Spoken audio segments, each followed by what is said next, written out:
Welcome into the CHGO White Sox Podcast, presented by DraftKings Sportsbook, America's top-rated sportsbook. Download the app today and use promo code CHGO when you sign up. Welcome into Studio A of our CHGO offices here in the West Loop of Chicago. I'm Sean Anderson, the host of the CHGO White Sox Podcast. You can follow me on Twitter at Sean_W_Anderson. We have Vinnie Duber on the show today, back from Australia. You can follow him on Twitter at Vinnie Duber. Still back from Australia. You didn't go anywhere else. No, I'm back, right, yeah. The last trip was to Australia. You're not wrong. And you've returned. And the man in the middle is not Herb Lawrence today. It is Chuck Garfien of NBCSports Chicago, of the White Sox Talk Podcast. And you can follow Chuck on Twitter at Chuck Garfien. It's the Chuck alarm going off. Well, that alarm follows me wherever I go. Yes. When anyone is to meet me, I will introduce myself, and those alarm bells will be sung indoors, outdoors, everywhere. It was very clear when you walked in today. I mean, the bells started going off. So we're very excited to welcome in Chuck and his bells into the show. Yeah. How you been?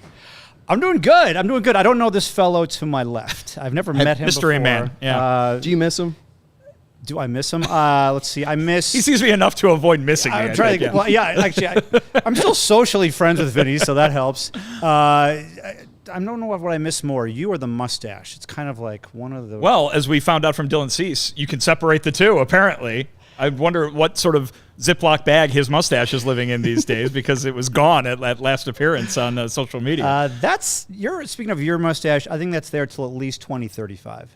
Maybe 2040. Mine or his? Yeah, yours. Mine. You're not shaving that. No, of course not. I wouldn't even shave it to go snorkeling in the Great Barrier Reef. I think you won't even have a plan, though. I think Chuck's right. You'll just wake up one day in 2035 and just be like, I'm done. I just need a new start. Just hang it up. Wait, can you go back a second? Wait, you need to shave your mustache to snorkel or to do any kind of scuba diving? So we specifically in the Great Barrier Reef, because he's back from Australia. Because I'm back from Australia. Yeah. So when we were in Australia, we went snorkeling in the Great Barrier Reef, right? Very cool. You put your head underwater. It's like you're watching a nature documentary. But facial hair, specifically a mustache, makes it so the mask does not completely suction to your face. Interesting. And so you'd stick your head in the water, and I would fill up with water. And so I did not know this. This was my first time snorkeling. I wasn't aware of this, but they were like, well, we have some Vaseline for you. And so I stuck my hand in a cup of Vaseline, like I'm like Elvis with the hair. Yeah. And all over the mustache, didn't work. So yeah, the only way to securely have that on there is if you have a clean-shaven upper lip. But come on. So everybody watching and listening, this is what you'll learn here on the CHGO podcast about the inner workings of snorkeling or scuba diving at the Barrier Reef. I think, as our regular viewers and listeners know, I make a habit of giving just ridiculously non-baseball related information out on this podcast. A lot of mustache tips. I mean, he's very generous. He said treat it like a bonsai tree. So, Vinny always comes up looking very sharp. Chuck, we got some questions for you. Okay. It's not that cold out. Thank God. The weather itself is doing a lot of the ice breaking. Yes. But we usually ask some icebreaker questions. Sure. So if you'll indulge us. I knew one person in my life who can name a Chicago Sting player, and that was Les Grobstein, because he announced for the team. Yes. You apparently are another person who can I'm an talk aficionado on the Chicago Sting. What do you want to know? Karl-Heinz Granitza, Pato Marhetic, Rudy Glenn. I can stay here all night. Well, I saw an interesting... Arno Steffenhagen, I think his last name was. Did you know Pele? I mean, he unfortunately he died today. But I saw an interesting report. It was like 1977 that like Pele was drawing massive crowds to American soccer. So, I mean, you were kind of growing up where, soccer was booming in America. Outdoor soccer is the NASL. Pele played for the New York Cosmos at the time. This is near the end of his career. Here is something that's going to blow people's minds, and it's to show you how times have changed. In 1981, I think it was the year. Yeah, 1981. The year Hard Promises came out. Tom Petty and the Heartbreakers. Yes, of course. That's the record store cover, right? He's walking through it? Yeah.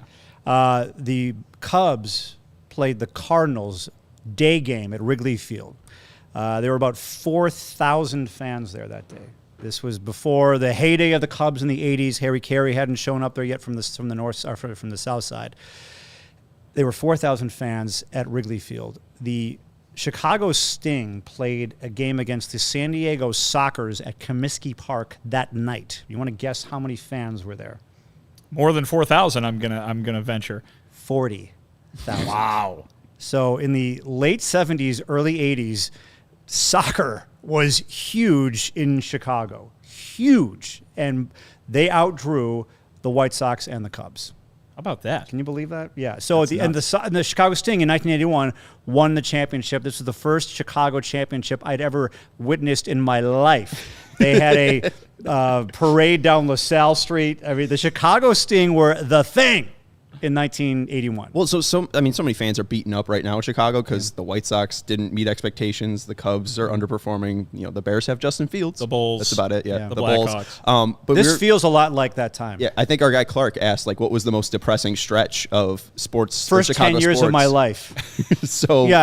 I mean, we had Walter Payton, but the Bears stunk. Yeah. They made it to the playoffs in '79. It wasn't until the Sox won in '83, Cubs won in '84, Bears won it all in '85. I'm not saying won. I'm saying the Sox won the division, the Cubs won the division, the Bears won the Super Bowl in '85. But it was today's, feeling amongst fans for Chicago sports. It goes in cycles, as we know. This feels a lot like those times. Yeah, I think that was my answer to that question was the 1970s, because basically that entire decade. The Bulls had a couple of good seasons in there. The Bulls then drafted Michael Jordan in '84, but even took a while for them to get good. So hang in there, everybody. I would say the best team is still the White Sox. Ladies and gentlemen, we can talk about that. That was a big Bulls win yesterday against the Bucks. But then they'll go lose to some bottom feeder team. Wrong. Yeah. The Pistons tomorrow. They'll give up 150 to the Pistons. And Vinny, like Vinny was telling you, we do have a live chat. Some people saying it's surreal that you're in studio. It is surreal, actually. My guy Jay Corona saying R.I.P. Les Grobstein. And we also have a super chat from our guy Baseball Toss saying, "Hey Chuck, it's Max Levenberg, IDK. If you remember me, yes, but you showed me and my dad and my grandparents around the NBC studio." Yes, we did. Max Levenberg. He's I forgot how old he is, but he's look out for him, ladies and gentlemen. Big fan of Max Levenberg when he gets older. I know his dad, Tom, and so we gave him a little tour of the studios. Was it the new studios? Because you guys just got brand new studios, right? Well, 3 years ago. Okay. Yeah, we're in the same location, just a new set. That's where we're. That's what's new, although it's not even new anymore. Right. Well, did you even see it with the pandemic? Yeah, I was on it a few times. Right, but yeah, it came right in the middle of the pandemic. Yeah, so, yeah. That set is special. It is amazing. I think it's the best. I would say it's the best set in a local market in the country. That's how good it is. It looks nice. I was on the old set for my one night on White Sox postgame live. That's right. We were desperate. We needed Vinny. Yeah, they were bringing desperate. a ringer. They were desperate. The Omar Narvaez walk-off home run game in Seattle. That was the game? That was the game. Wow. Against so you're Alex 1-0. Colome. You're 0-1.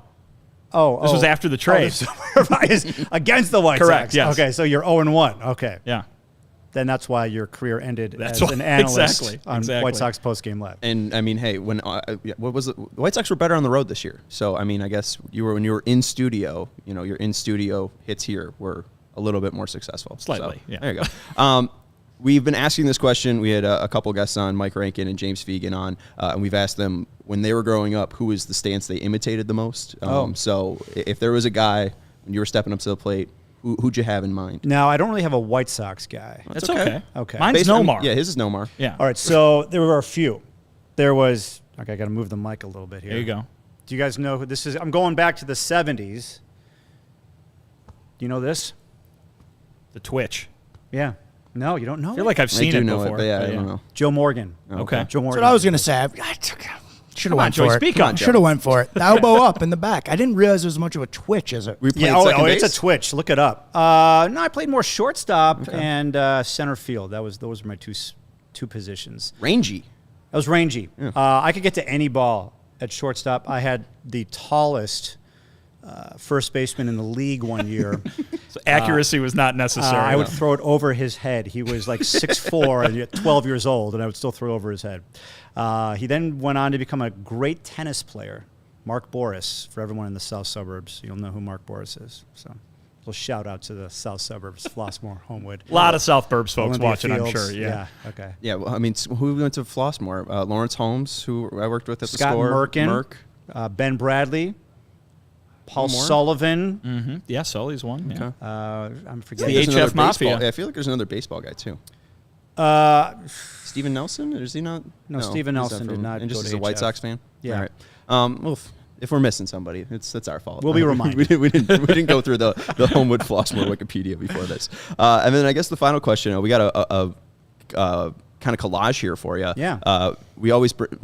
Vinny's obsessed with the Donnie Lucy jersey you found. So we're wondering if you have a white whale of some of the jerseys that you might find on the concourse. We have some Evan Marshall jerseys here that was signed, a Ross Glode one, a Do and Day one, a Chris Snopek one that was autographed. We got the Donnie Lucy one. Is there one that you're just like hoping you find one day? Let's see here. Well, if I can talk about my White Sox Talk podcast. Of course. At some point, we are going to have another remote White Sox Talk podcast. And what we always do is we present a lucky fan with a very, very, very, very random jersey. We've had Al Albuquerque. These are game worn, by the way. Al Albuquerque. There was Despaigne. a Ronnie. You may have ruined the jersey. That's on me. I'm sorry. That's okay. I should have shut up. In the future, ladies and gentlemen, Chuck, you should just play dumb. there might be an Odrisamer Despaigne jersey in your future. It's okay. I think that alone should get people to want to come to the remote podcast. I'm there. I think so. The only reason I brought it up is I'm probably now because eligible to win it. there was, and that was the thing. There was a Zoom call where you're holding up one of those jerseys. That is true. And Vinny's got his crazy long hair. Yeah. So I was just going to bring that photo on anyways because of Vinny's hair. Yeah, we've kind of teased people along about this jersey, so it's not like it's breaking news. Yeah. And I think if you watch the ESPN later today on the bottom line, when it talks about the scores and the news, you will see the news that was broken here that in a future White Sox Talk podcast remote, it will be revealed the Odrisamer Despaigne jersey, and someone will be the winner of that. So, to be fair, there were a lot of good ones to choose from that season. Yeah, oh my God, the whole rebuild. But for me, I mean, if I was to find one, I have found some epic jerseys by the White Sox. I'll call it White Sox Nation because they come from all corners of the globe and they partake in this like it's like a treasure hunt. It really is. It's funny because like I'm going back to there's the random ones that guys that barely played for the Sox, but then there's the ones who like are near and dear to my heart. You know, like if someone brought a Chet Lemon jersey to the park, that I would just give him a hug. That was like my favorite player growing up. But he was like a guy who made the All-Star team. So I'm trying to go back to those days, and ending pre-pandemic, I ended up kind of like those a little hazy, 2019, 2018. I'm trying to think of some of my favorites that I found. The Omagroso jersey was special. Now, this guy, I don't know his real name, but he wears the Omagroso jersey to a lot of games. So I saw Omagroso a lot. He is Brian Omagroso at this point. A lot older. Yeah, the guy was like in his 60s wearing this Brian Omagroso jersey. Donnie Veal's a special jersey. That's a good one. I've seen him around. My all-time fave, Yeah. I was telling Sean before the show, I've been to a Sox game as a spectator, and a few rows in front of me, guy in a Dylan Axelrod jersey. And it wasn't Dylan Axelrod. Well, I don't think so. Okay. He was no longer on the team, so it might have been him. Yeah, Who knows? yeah. But So when I go to White Sox games, I am half watching the game, half scanning the crowd to see the most random jersey that I can find. I cannot help myself. It is a scavenger hunt that I love to partake in. And I wish we did more pre- and post-game shows from the park so I could play this game more often. Especially with, baseball games can get out of hand. I went to the Elvis night game where the White Sox got blown out by the A's. My first game, they lost to the Garrett Anderson Angels 12-2. So sometimes, like, the best part about baseball is just the people watching because the baseball actually is terrible. So I did a story, I think in 2006. I've done a few of them, but I did one in 2006, walking around the stadium trying to find the most random jerseys. And here is one that will go right to the heart of White Sox fans. I'm now remembering it. There was a guy who was wearing a White Sox jersey. The number on the back was 03, and the name was Bartman. Seen that one before. You have seen that one before. I've seen a lot of White Sox fans who bought Cubs jerseys Yeah. with that on the back to kind of rub it in the face of their fellow city mates. But I've seen that one before. Yeah. And then one jersey that made news, I was covering the Bulls in 2015, 2016 when the Cubs were good, and Frank Kaminsky of the Wisconsin Badgers and the Phoenix Suns, he came to town, and I'm trying to remember the jersey. I'll look it up. It was a Bartman jersey. Was it a believe. Bartman Yeah, jersey? I believe so, yeah. Yeah. I have my phone on airplane. Can I take it off airplane? Yeah, I mode? got you. I'll Google it for you. you He's got a gonna find Bartman 44 was his. Because his Bartman number is 44. 44. Look how Yeah. quickly you found that. The magic of hey. the internet. You know, when you were raised around this stuff, it's real easy to Google. But yeah, Bartman 4. I don't know. I mean, I feel if there's anybody I feel bad for in Chicago sports history, it's Steve Bartman. I mean, that guy did not mean to do what he did, and I mean, people that have vitriolic hate for him is just it's sports, I guess. So I started working here in 2004. First White Sox season was 2005. I may have tried to reach out to Steve Bartman for an interview about 5 or 6 times and got nowhere. 5 or 6 times? Yeah. Wow. Have you tried since? No, I gave up. Yeah, I don't think Let the anyone's- man live his life. Especially now after this Right. this much time, you don't need to be talking anymore. If he stayed, radio silent for this long, I Yeah. don't see the point in breaking it unless he gets like a big documentary bag, because I think that'd be interesting. Possible. But we do have another super chat here. We'll take a break and then we'll jump into our year in 2022 review. It's not a fun season to go back and look back at, so we're going to see if we can change some things. If there is an alternate universe out there, what would the White Sox 2022 season look like if it was a little bit different? But we do have a super chat from Stefan Bardo. What do you prefer at second, and who do you guys want to be the fourth outfielder for this team? Happy New Year's, guys. I guess the big news, Miami Marlins just signed Gene Segura, 2 years, $17 million. So he's off the market. Won't be him. We don't have to talk about him anymore, Vinny. It might be an internal option. So, Chuck, maybe not who you would want to be, but maybe who do you think are the leading candidates for those positions? Yeah, right now it's looking like they are focused on Romy Gonzalez and Lenyn Sosa. I think they're giving them a shot at this point. But, I also think there are still possibilities out there. I'm intrigued by the fact that Josh Harrison is still a free agent. He's still available. He was maybe their best defender last season. So let's see what happens between now and spring training.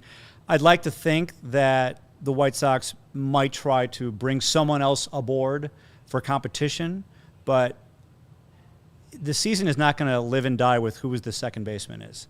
This season is going to live and die by that nucleus of guys who you have watched and who are basically the cornerstones of this team. They need to stay healthy, and they need to perform somewhere near or above their capabilities. If they do that, it won't matter, in my opinion, who the second baseman is, as long as they play good defense. So I would like to have a great second baseman, but I wouldn't get so hyper-focused on who that is. The biggest thing for me is the core of this team and how so many of them got hurt, underperformed, and they need to come back and have better seasons next year. Absolutely. I think we've been saying that since before last season ended, that was going to be the story of 2023. So, listen, they've added someone to the mix in Benintendi, but it's going to be Eloy, it's going to be Andrew Vaughn, it's going to be Luis Robert, and boy, they need Yohan Moncada and Yasmani Grandal to hit a lot better than they did last year, that's for sure. And then fourth outfielder, is it just Leary / Gavin Sheets? Whenever they need Leary, they could put him in left or right, and same with Gavin? I'm going to say fourth outfielder is to be determined.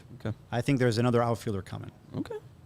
Billy Hamilton's not going to win the job. Victor Reyes. I've been saying we had Scott Podsednik on the podcast, and we dissected. It's going to be Pods? It is He's coming back? More news broken on this podcast. Scott Podsednik is coming out of retirement, and he's not only going to come out of retirement, he will steal 50 bases. Well, he was salivating at this new rule that everyone needs to be thinking about. And I even said that I wanted the White Sox to sign Billy Hamilton because of this. He hadn't signed yet, because what's going to happen is, have you guys discussed this whole new rule yet? Yeah, we've with not the in terrible detail, but yeah. So what's going to happen is, a part of this whole pitch clock thing is you can also only throw to first base twice per plate appearance. If you throw over a third time and the runner is safe, he automatically gets second base. So this is going to put more of a focus, in my opinion, on speed. And then 3 days later, the White Sox signed Billy Hamilton. I'm not saying that Rick Hahn is listening to my podcast to have decisions that he's going to make in the front office, but maybe this one kind of, maybe just a little bit. I would like to think that Rick knew about the rule change. I'm trying to give myself some credit here, Vinny. I'm always for patting yourself on the back. Yeah, and hey, it was a total coincidence. I will not take any credit for that one. But I think Billy has a great shot of making this team. I would like to see him on the team because there was some swagger that was missing, some fun that was missing, chemistry, and I like him in this mix. So we'll see what happens. well, and like Adam Hazley was the fourth outfielder for most of the part last year, and when he came up, it was a guy that was trying to make the team, where Billy Hamilton's been in the majors before, so he's not really going to be afraid of that moment. And like you said, he'll probably be able to keep it light And useful, even if he doesn't hit. Right. You know what I mean? Yes. Like a guy up from the minors or something like that, you better hit or you're out of here kind of thing. Billy Hamilton, you know what you're getting when you sign him. So if you're putting him on the roster, you're basically paying him to run, and all the hitting is great. Look at his stats last season. I forgot it off the top of my head. I think he was with the Twins. I think he might have been 0 for 17 with 9 runs. That's pretty good. That's why that's why you bring him in here. Yeah. Put him on base, he will score. 0 for 7, 8 plate appearances, 4 runs. 4 runs, and then he was with. But yeah, no, he had one hit in 2022. He had 20 plate appearances, 1 hit, 13 runs with Miami and Minnesota. That was Miami. Yeah. But the other thing too, like between the major leagues and minor leagues, he was 15 for 1 in stolen bases last year too. So I mean, he's still got that skill as well. He's 31. I mean, he's or 32. He's got strength and speed still in those legs. Yeah, absolutely. And two, you bring up Scotty Pods. Tony left. 22's open. The number's back. The number's open. So unless Victor Reyes It's takes happening. Scotty Pods at 40, whatever he is, coming back. You've already broke the news. They're already writing the ticker for ESPN. We got to take a quick break. Chicago, you've already got the best coverage for your favorite teams, so get fitted in the best sports gear around. FOCO has you covered from Soldier Field to the front room, north or south side, with hoodies, slippers, signs, bobbleheads, and everything in between. Get decked out like DeMar with apparel from the leaders in sports merch and collectibles. FOCO, if you're looking for the perfect gift for the football fan in your life, FOCO's got you covered with hoodies to fight that Lake Michigan breeze. So check out FOCO.com, that's FOCO.com, or click the link in the description below. For all non-presale items, use the promo code CHGO for 10% off. Again, check out FOCO.com, or click the link in the description below. For all non-presale items, use the promo code CHGO for 10% off. And if you are looking to go to a game this winter, the Blackhawks are in town. They're against the Blues. That's on me. That's in St. Louis. Well, they'll be back. They'll be back at some point. Yeah. Game Time is the hottest new ticketing site that makes it easier than ever to score the best deals on tickets to sports, concerts, and shows. If you ever dreamed of sitting in a seat you never thought you could, the 50-yard line, courtside, behind home plate, on the ice, floor seats at a concert, it's possible with the Game Time app. The biggest last-minute price drops can be found on the seats you never thought you could buy. You won't find a better deal this season on Bulls or Blackhawks tickets, and it's created by the fans, for the fans, and they guarantee you the lowest price possible. So if you love CHGO, then you'll love Game Time. The best way to support us is by buying your tickets to the link in the description below. You can join over 15 million people who have downloaded the Game Time app and score the best seats to all of your favorite events. All right, we have a timeline, and we're going to go in order. We're going to take a quick super chat break, though. This is from our guy, AJ. Thank you, Chuck, for basically helping to raise me in the mid-2000s. Sean, make sure he gets this money so he can get some vending machine snacks later. You're welcome, AJ. I did not know I was raising children in the mid-2000s, but maybe I was doing that for you. He must have watched a lot of Sports Rise and Sports Night. Yes. And perhaps that makes you were co-parenting with Belton Bill. Yes. You and Luke doing double duty. Yes. Luke and I, first year on the air, we were the Bulls pre- and post-game host with Stacey King. Very nice. How about that? That's we very were. Luke's not here anymore, but I don't think he's still. I think he left. Anyway, a lot of great memories. Been there for 18 years. Well, I guess I'm I got an old man. one more personal question then. Like with all the sports personalities that have gone through NBC Sports Chicago, I mean, even the White Sox crew that you deal with now, and Scotty, Ozzy, Frank.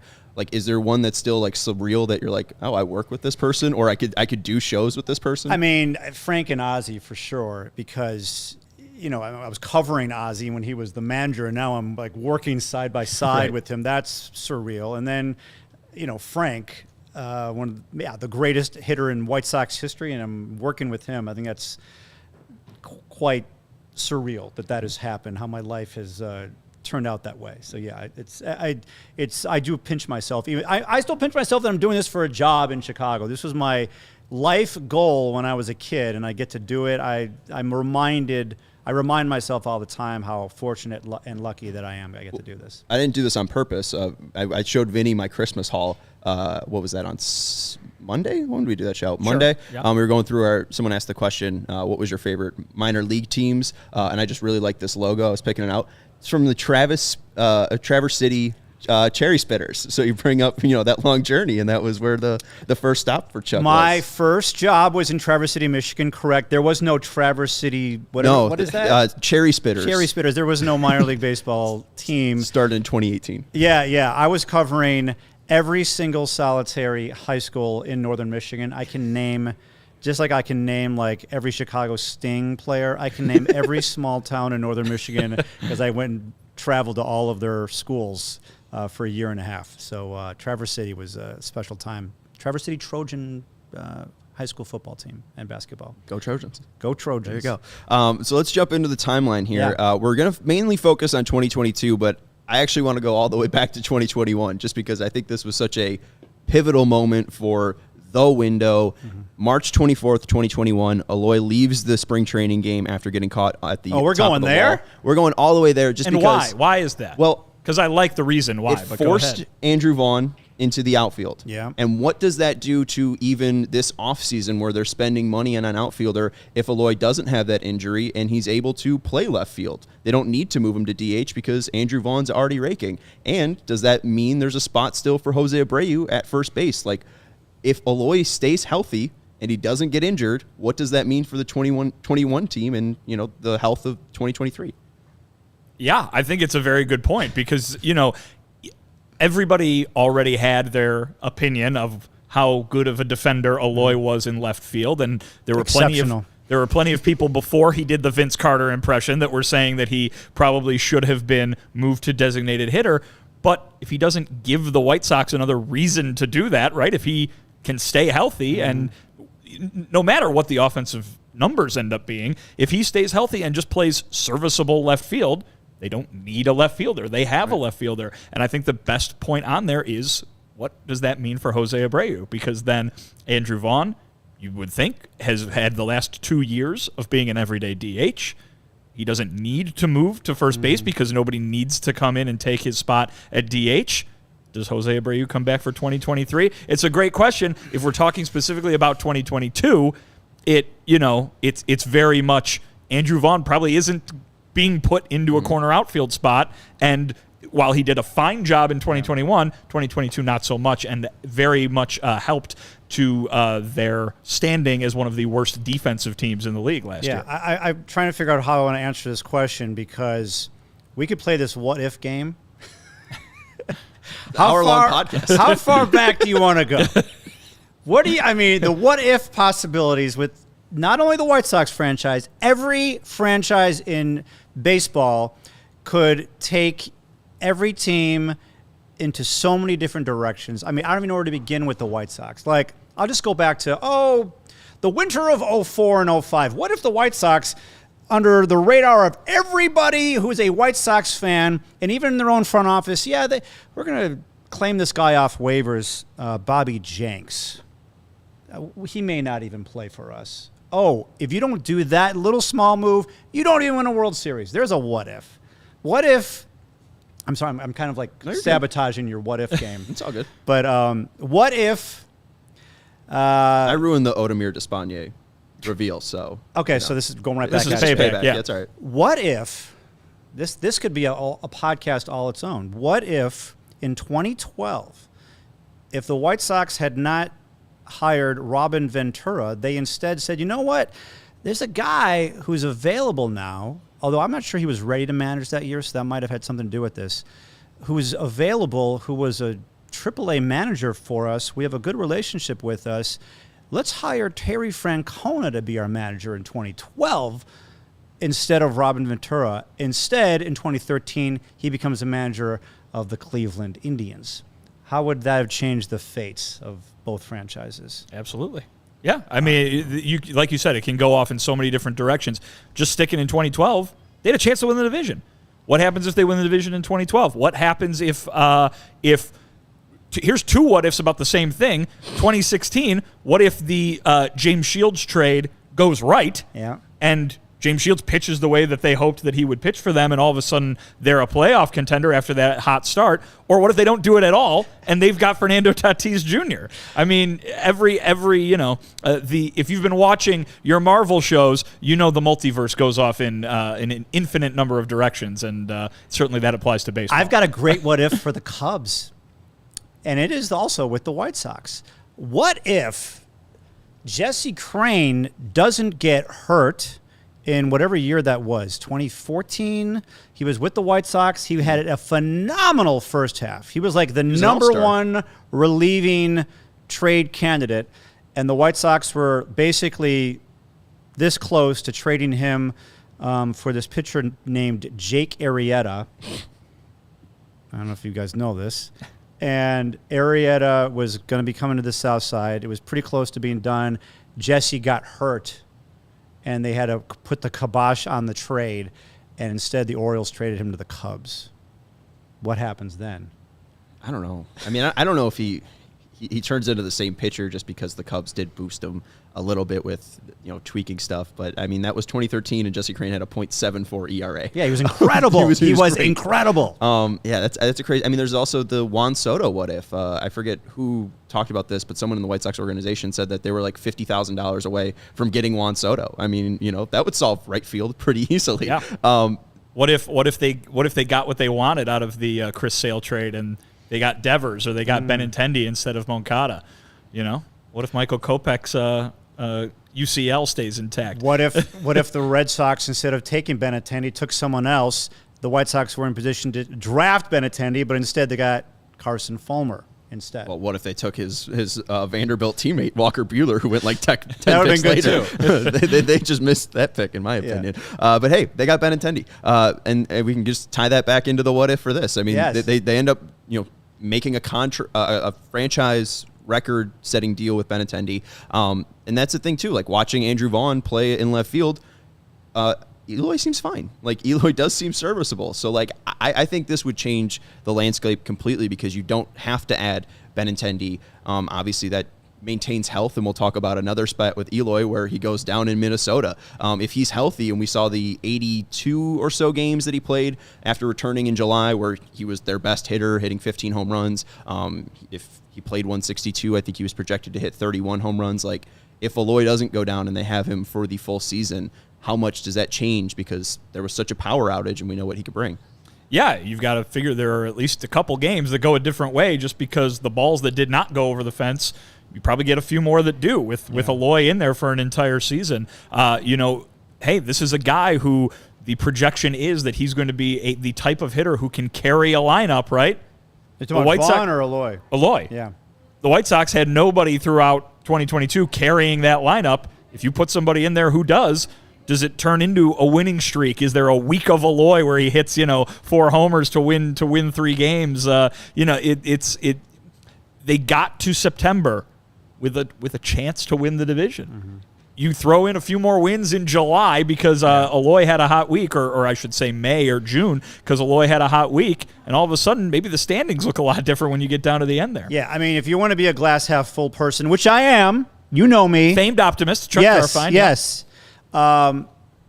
I would say almost everything that could go wrong went wrong with the White Sox last year. Which is why this is the tack we're taking with the Year in Review podcast. Yeah, but I mean, I'm not being facetious. I'm stating what I think is a truth. Yeah.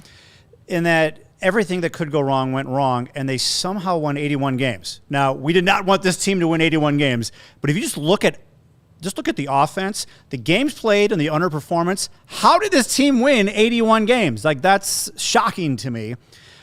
Here is a sneaky good development about what happened last season, and it has to do with Eloy Jimenez, who said he never wanted to be a DH, didn't know how to DH, And I think that is the toughest position to play because you're pinch hitting 4 times in a game. There's a lot of time in between. Not everybody can do it, and I had my doubts about whether Eloy Jimenez can do it. You could look up his stats. Yeah. Oh, you got the computer. He killed.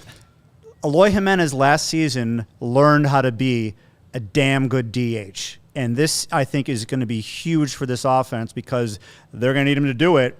And I wasn't sure if he could. And just because you can't just say, yeah, that's the right guy. He can do it. This guy can't. You just don't know. And look at his stats. Yeah, in 210 plate appearances, 274, 343, and slugged 500. That's an OPS of 843. In left field, though, his OPS was 904. I don't care. I know. And that's the thing. Like when he comes up limp. How many games did he play in left field? 30. Okay. And that's the thing too. Is like when he comes up limp in the outfield of Cleveland, like there's no reason to put him back at left field. So obviously, I'm not standing here to say Eloy should play left field because he'll be that much better of a hitter. I do think he adjusted well. Well, and what I'll say about that moving forward, which you were bringing up, was that he was forced to play DH by his body. Right? He did not have the legs last year after he came back from the injury to play left field.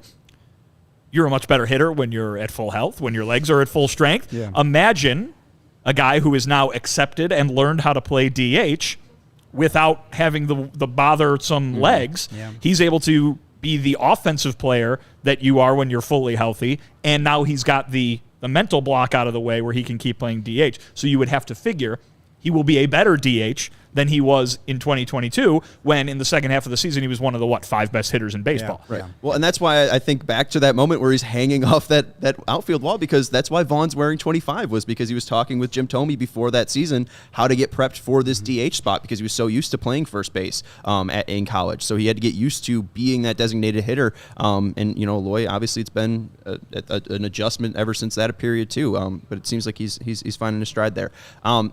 This was one of the questions, too. When you mentioned the offense, Vinny had this. What if the ball was the same as 2021? What if the ball wasn't different in 2022 because we saw all of the opposite field power for the White Sox basically be zapped? If the ball is just different, do the White Sox hit more home runs? And are they about like an 87 to 88 win team? But then are the pitchers giving up more runs?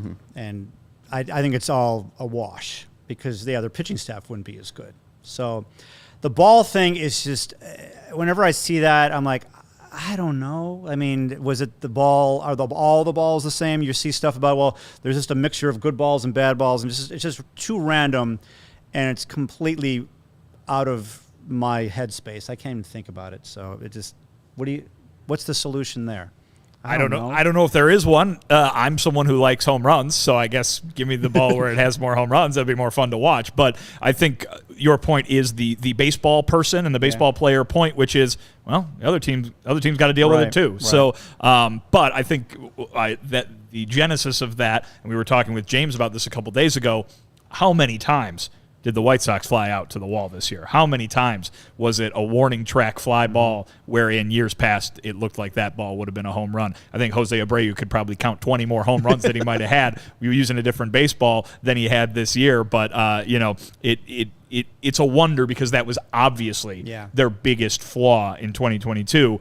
If you take that flaw away, do the other flaws bring them down, or does that do the job of covering up the other flaws because they're able to be the powerful team that they were built to be? Yeah. I guess the final one that we have for this block, we'll take another break, is we'll go to the offseason of 2022. What if there's no lockout? And we also saw spring training be pushed back. In Lance Lynn's last start, he leaves with a knee injury. What if spring training isn't rushed? Lance Lynn has a normal spring training. Do the White Sox bring in Johnny Cueto? Possibly the best story of the 2022 White Sox. If we're doing a year in review, I'd feel remiss not mentioning Johnny Cueto. So if we have a normal offseason, do the White Sox pitchers stay healthy? Does Lucas Giolito not add this weight and throw him off and have an odd 2022? Is that out of our hands? Why do I feel like we're going to be doing a next year? What if there was no World Baseball Classic and Lance Lynn had to rush, if he's rushing, to start one of the games in March? And, I mean, the White Sox are going to have a lot of players in the World Baseball Classic.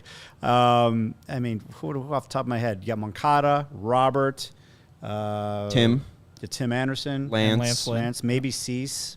So I think it's going to be a topic of conversation in spring training. Yeah. And I think the one that goes along with that, too, is Yasmani Grandal. Is he able to better rehab from the surgery that he had if he gets a full regular spring training without that quick ramp-up? It affected Clevenger, too. Yeah. Mike Clevenger coming off of Tommy John surgery, he kind of, I think, had to do a lot of stuff on his own and wasn't able to use the Padres medical facility. Yeah, I think they do. I think they do still sign Cueto because of two words: Dallas Keuchel. And I think they needed an insurance policy for him, and that was such a low risk signing, that minor league deal for Johnny Cueto, that it was like, who cares if it doesn't work? Who cares if we've got a full rotation? It's a minor league deal. See what happens. Do they wait until Keuchel blows up to sign Cueto? Or do they still, in that timeline, Lance Lynn stays healthy, but they want to build out that minor league I think here's depth. the question, because here's what we keep talking about all the time when it comes to, are they going to add more pitching this offseason? Those minor league deals, you've got to find a pitcher who's going to be willing to go to AAA, or a pitcher who's willing to pitch out of the bullpen if they don't make the rotation in spring training. Maybe the White Sox would like to sign Johnny Cueto, but maybe Johnny Cueto doesn't sign with them if there's no visible rotation spot for him to jump into, even if it's for a couple months while they wait for Lance Lynn to get healthy. I've got another good what if that has to do with Dallas Keuchel. What if Zach Wheeler took the most money, which was offered by everybody who says the White Sox don't spend money? The White Sox offered Zach Wheeler the most money to pitch for the Sox, and he chose less money, chose the Phillies, so then the White Sox signed Dallas Keuchel. Well, yeah, Zach Wheeler's wife is still on the hate list of many White Sox fans because she wanted to be close to, I think she's from New Jersey? I believe that's correct. Yeah. So, she's a big fan of Philadelphia. She loves, the smell of cheesesteaks in the morning. She loves running up those rocky steps, Who doesn't? Grain alcohol. Sliding down a greased up telephone pole. It's all part of the Philadelphia experience. She had a Mike Schmidt jersey deep in her closet. We'll take a break, and you mentioned Yasmani Grandal. We got a Yasmani Grandal what if to get to, but we got to tell you about Shady Rays. Vinny and I both love our Shady Rays. Shady Rays never understood why sunglasses were so expensive, so they set out to change it, and you don't have to break the bank for quality sunglasses this winter because our friends at Shady Rays have you covered. Shady Rays are premium polarized shades featuring world-class optical clarity, substantial durability, and styles cater to everyone and every lifestyle. They have a fantastic protection program as well, lost and broken replacements. If you lose or break your shades on day one, they told us that they will send you a brand new pair, no questions asked, and they make fantastic quality sunglasses, and their customers seem to agree. Over 200,000 five-star reviews for Shady Rays sunglasses, and if you don't love your product, they stand behind their product. They told our team that if anyone has a problem, they throw profit out the window and do what it takes to get it right. They offer free returns and exchange. You either love the shades or Shady Rays will pay you to ship them back. That's it. So exclusively for our listeners, Shady Rays is running their deepest deal of the season. Use code CHGO for 50% off 2 or more pairs at shadyrays.com. You can buy one, get one free. You can get 2 pairs for as low as $54. Redeem only at shadyrays.com, where you can find all their newest and best shades. We also got to let you know about DraftKings. The fans, the tradition, the glory. There's nothing more thrilling than college football. Your USC Trojans are playing on Monday. Tulane. It's kind of a buzzkill. I mean, we go from beat Utah to go to the college football playoff to, we got Tulane. You got the Heisman. Yeah, I know, but not exactly the same thing. But hey, Trojans had a good year. We needed one. Yeah, and at least you got the man in place, right? We have Caleb Williams. We got Lincoln Riley. I'm feeling great. Yeah, you don't have a Clay Helton anymore. You got some stability. He was a in Lincoln doozy. Riley. Yeah. My go-to for betting is DraftKings Sportsbook, one of America's top-rated sportsbook.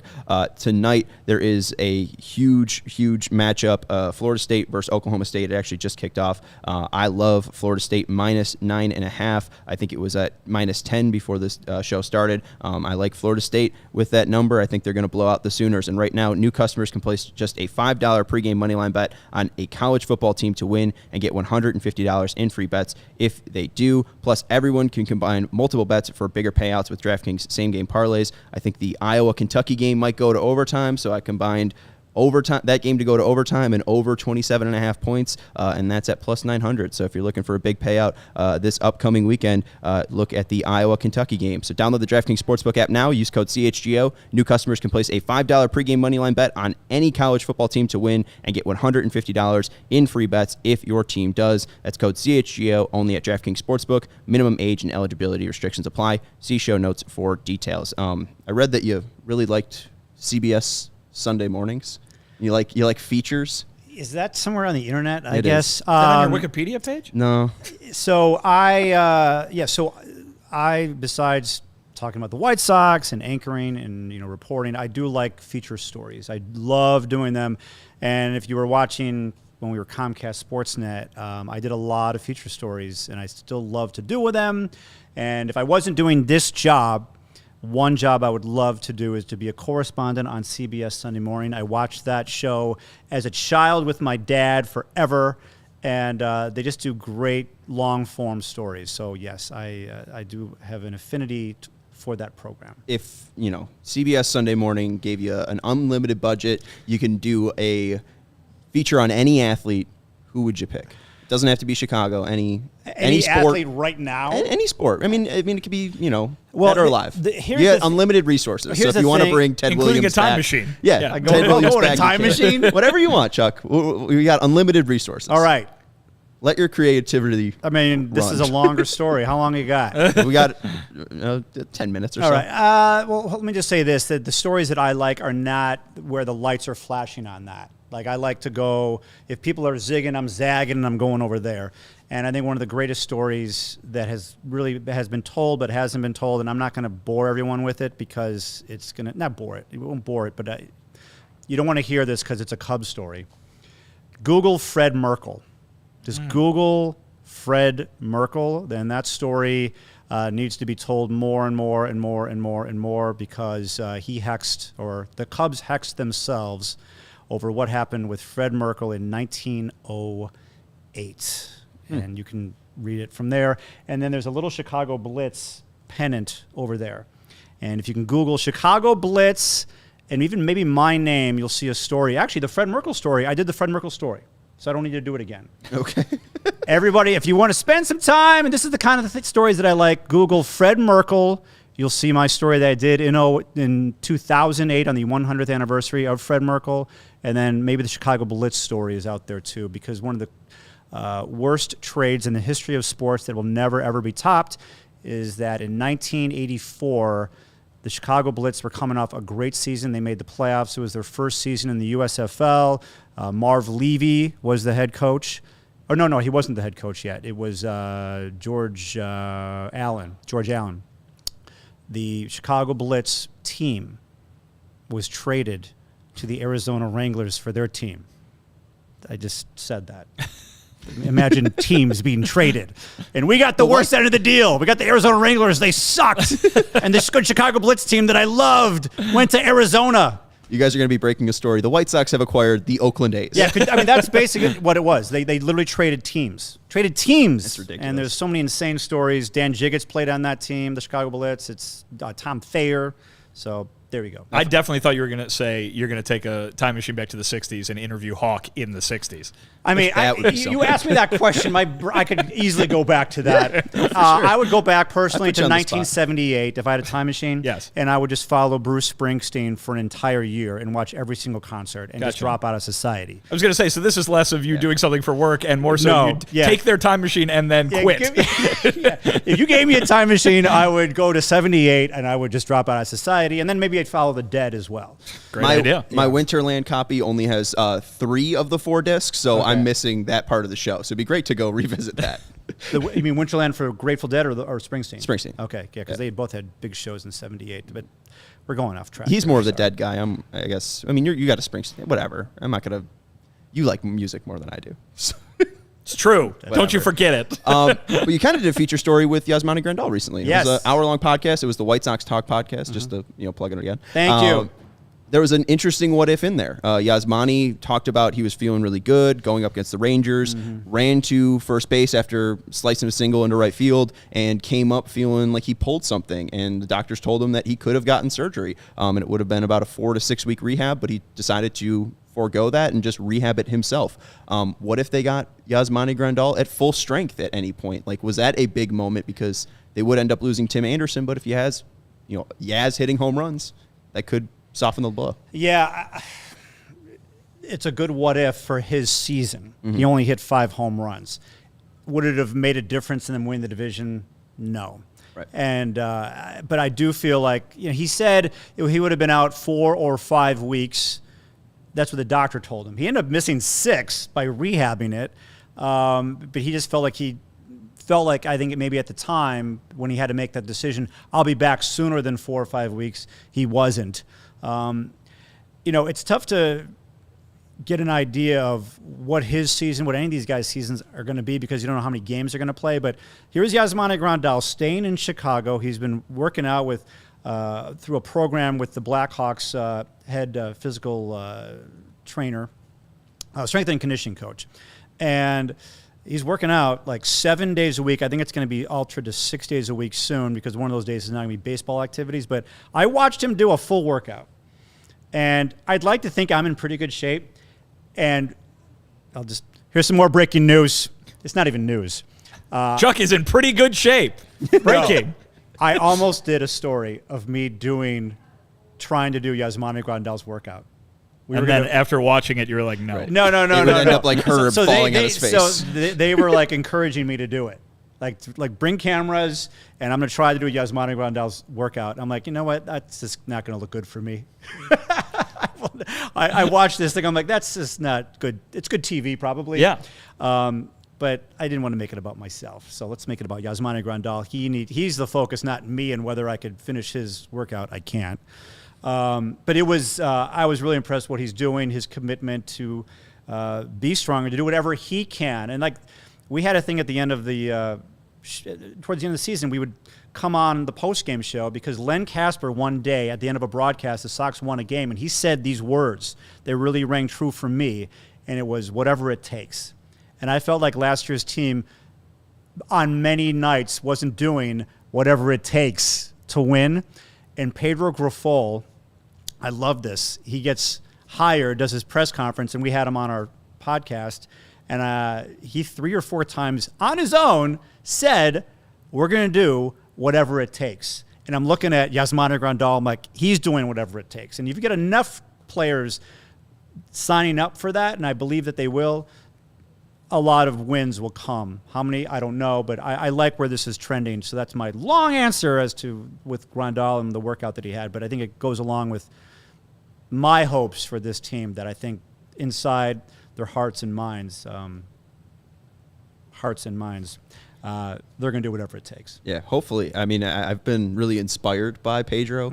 Seems like he's saying all the right things. Yeah. Haven't played a game of baseball yet, and that's really what I'll judge, if he's doing a good job or not. But seems like he's won all the press conferences, so I'm all for him. Well, and I'll say this, too. How often does a new manager get hired and is tasked with doing so much in an offseason, right? Because you'll hire the new manager, you'll make some tweaks to the roster, the front office will, and here's your team, go coach them up kind of thing. Pedro Grifol and that coaching staff are the White Sox main offseason ways to improve this team. It is, you guys better get Yohan Moncada back to being Yohan Moncada. You guys better get Luis Robert to be Luis Robert. The offseason improvement, you can point to Benintendi, a big addition, Clevenger coming into the rotation, but the main move that this front office made to make this team better was to hire a new coaching staff. Yeah. And so not only does he have to manage a clubhouse and manage a team like anybody would normally when the games start at the end of March, but he's got months and months of work to get the team to where it needs to be before that even comes. The bar for him, I don't want to say it's low, but like, give me that job. And I think that he was most attracted because he interviewed for like the Royals and the Marlins job. But I want this job.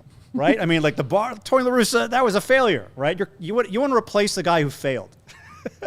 But the expectations are still high. Fine. With that talent, bring it on. Yeah, but I mean, bring it on. Well, that's what he wants, I'm sure. Yeah. I'm just saying, he has a chance to win with this team. If this first-time manager, Pedro Grifol, is going to be judged far differently as the manager of the White Sox than he would have if he were the manager of the Marlins. That's true. But or Royals or whatever. Right. Yeah. I mean, but you'd rather have the team has a shot, or right. I mean, Absolutely. The Royals could be good, or they could just continue to be the Royals. But I guess, hey, they got a World Series more recently than the White Sox, so I should probably stop on that train of thought. Final one, because Joey flashed, we got 3 minutes left. Let's go back to September 20th. I feel like this was such an important night. 6th inning, Sox are up 3-1. They're 2 games back, or I think 2 games back of Cleveland in the loss column. If that game goes differently, I don't think they have an 8-game losing streak. I mean, is there still a possibility if the White Sox win that game, and you talk about whatever it takes, Jose Abreu getting a hit off Emmanuel Clase in the 10th inning? Like, what if that game just went the White Sox way? Yes. Okay. There is a scenario where the White Sox would have won the division, but I just felt like I saw the Guardians starting in May with that grand slam that Naylor hit, and I'm like, man, I don't know if this is sustainable, but whatever that Guardians team has, they have something. They have it. And the White Sox don't have it for some reason right now. I just felt like nothing was going the White Sox way. That is a what if. I get it, but no, I get you. I think the Guardians are winning the division regardless at that point. They win on the 20th, and then they lose the next 2 games probably. Yeah, I mean, there was a theme. There was a lot of momentum for both teams that season, and I think the White Sox did all they could to try to get back in the race, and they just couldn't finish the job. I'll just say this. They win that game on September 20th. They play a hell of a lot differently on September 21st than they actually did. Yeah. And game time allowed us to go to those 2 games, and I regret going just because that was so heartbreaking to see in person. We want to thank Chuck Garfien for coming on the CHGO White Sox podcast. Make sure you follow Chuck on Twitter at Chuck Garfien. He is of NBC Sports Chicago and the White Sox Talk podcast as well. So make sure you check out that with Ryan McGuffey, and also Vinnie Duber joined us. You can follow him. Well, I joined you today. I used to be on that podcast, not anymore. Yeah, you're on this show now. You can follow I have not been invited back. You can follow Vinny on Twitter at Vinnie Duber. He's our CHGO White Sox beat writer. And I'm Sean Anderson. You can follow me on Twitter at Sean_W_Anderson. Thank you, everyone in the chat, for liking and commenting. And make sure you like on your way out.